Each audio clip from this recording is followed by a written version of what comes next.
Welcome to the final 26 minutes Dakar. In the bikes, the celebrations begin as Dakar seals the deal. In the cars, a 29-kilometre stage poses no issue for Peder Hansel. France are victorious. And we flick through the best of the onboard footage of the last few days to see the Dakar inside. In Dakar, people, we celebrate the life of the most successful Dakar star, the mini-man Stefan Peder Hansel. And in Dakar legend, we relive the day the Africa Dakar died and the new chapter began. All the news, all the action on this all-new 26 minutes Dakar, the final day to Lima.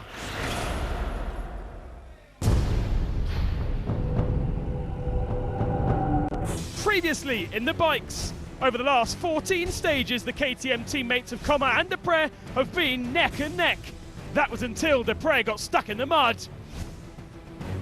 And then Coma had gearbox problems on the final day and that cost him the rally. I'm really disappointed because I couldn't fight. We had no option. I'm disappointed, but I guess it's like that. Depre still had the measure of his rival on the last major day, but the Frenchman would have preferred to fight. 28 kilometres, it's not finished. It's nearly sure though. Will there be any surprises in this last stage? Or will Depre take the win?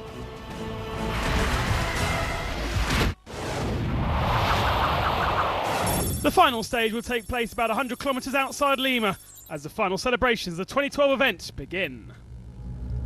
The sun wasn't even up when the bikes headed out of Pisco to start the day's special. For the 98 remaining bikers, there was a relaxed atmosphere at the start, knowing they were just hours away from completing the Dakar.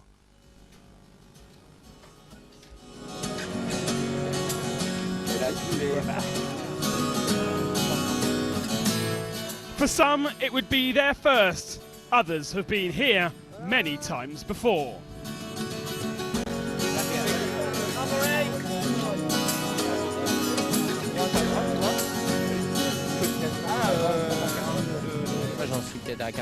I've now done 85 or 90 rallies, and this moment gets more physically and mentally hard. More than anything though, this has been the hardest Dakar.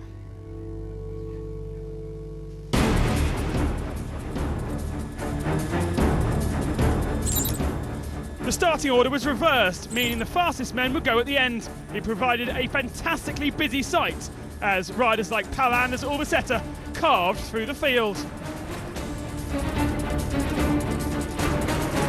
This was his first win since 2010 when he was runner-up.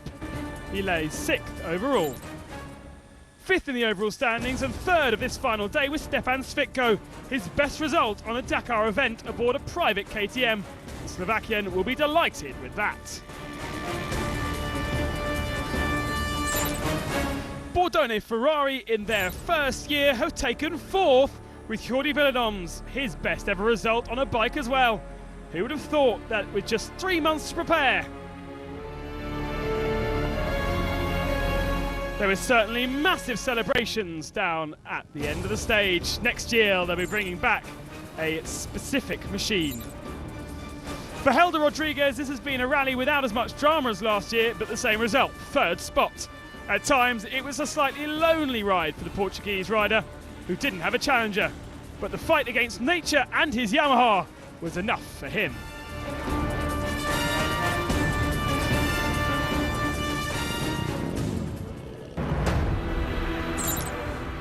Sadly, the result had been set yesterday at the front of the field.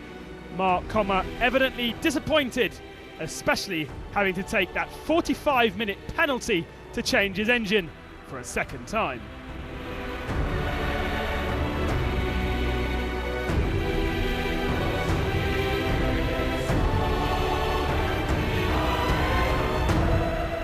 It means the results doesn't really reflect just how epic this KTM battle this year actually was.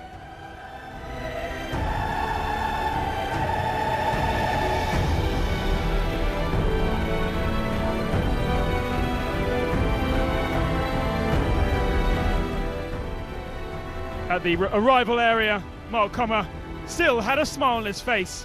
The genial Spanish man was happy, even though second. We had a hard race, it was very complicated, but we gave it our best, and I think it's sad to finish second, but you know what, it's okay.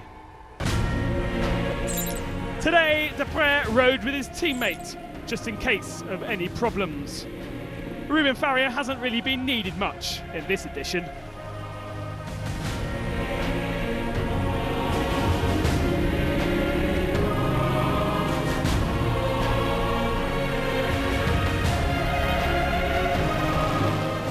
There's no doubt that Deprez is a deserving winner. He did make less major errors, his KTM was more reliable when it needs to be, and he was a fraction faster than his teammate. Cyril Deprez wins the 2012 Dakar, his fourth time on a bike to equal Eddie Orley's total, and he's now the most successful KTM rider of the Dakar.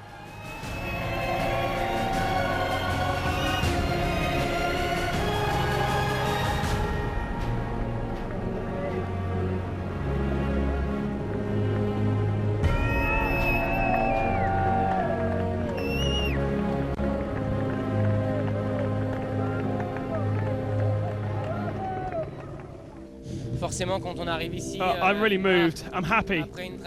I like to give the best of myself in my work and in my passion for rally raid and the Dakar. When you get there in Lima after crossing South America, you're satisfied. Moreover, after the battle we had with Mark Comer since 6,000 kilometers, it's just a relief. The top 10 then in the overall standings, and Deprez beats Comer by 53 minutes. Rodriguez, Villadoms and Svitko round out the top 5 positions. Palandus Albaceta in 6th, Faraz Gil in 7th for Bordoni Ferrari, Bocciuri, the best rookie, in 8th, Olivier Pan 9th, and Philippe Zenol finished in 10th.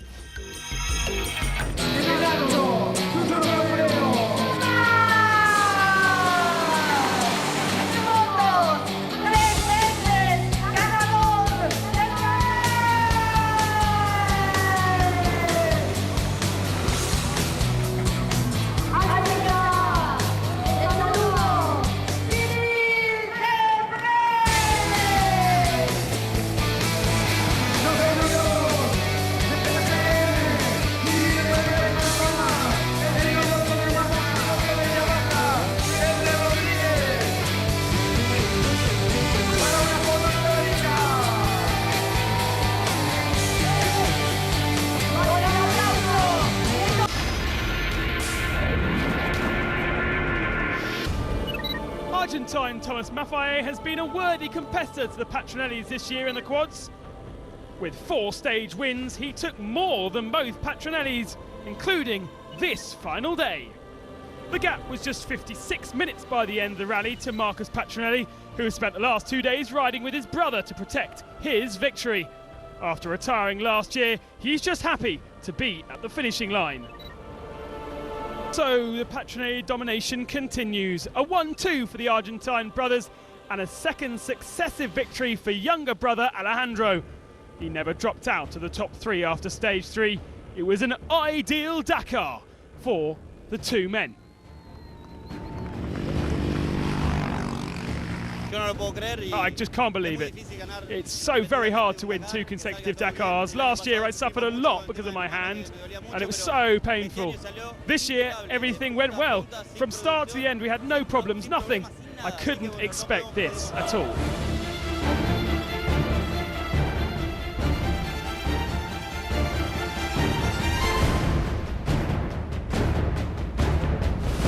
So the Patronellis, Alejandro is your 2012 quad winner.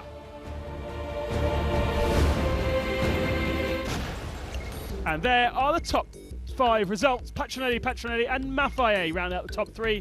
Caselle in 4th and La Fluenta, the big surprise of the rally, in 5th position for Uruguay.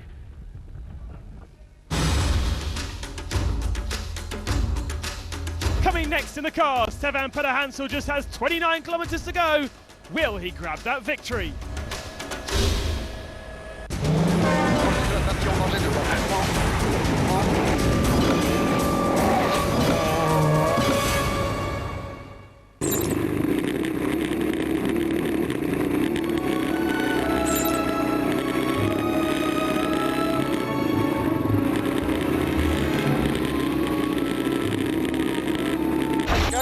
kilometer? 162. 162. 1, 2.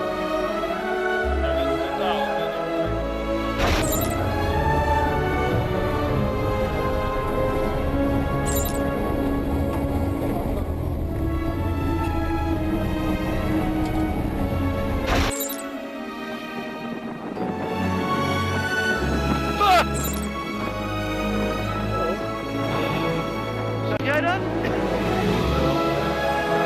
Nee, godverdomme. Echt niet? We zouden naast staan, man. Echt niet? Ja, ik denk dat hij zelf in het rood moet staan. Nee. We zijn laatst aan de stuurknop voor hem, man. Tweetje.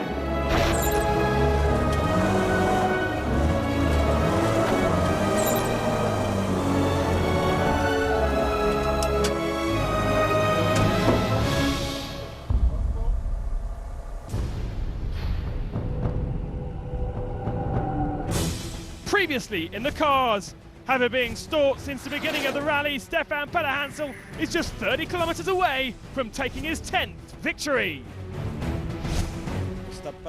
We will wait for the finish line to shake each other's hands and talk about what happened.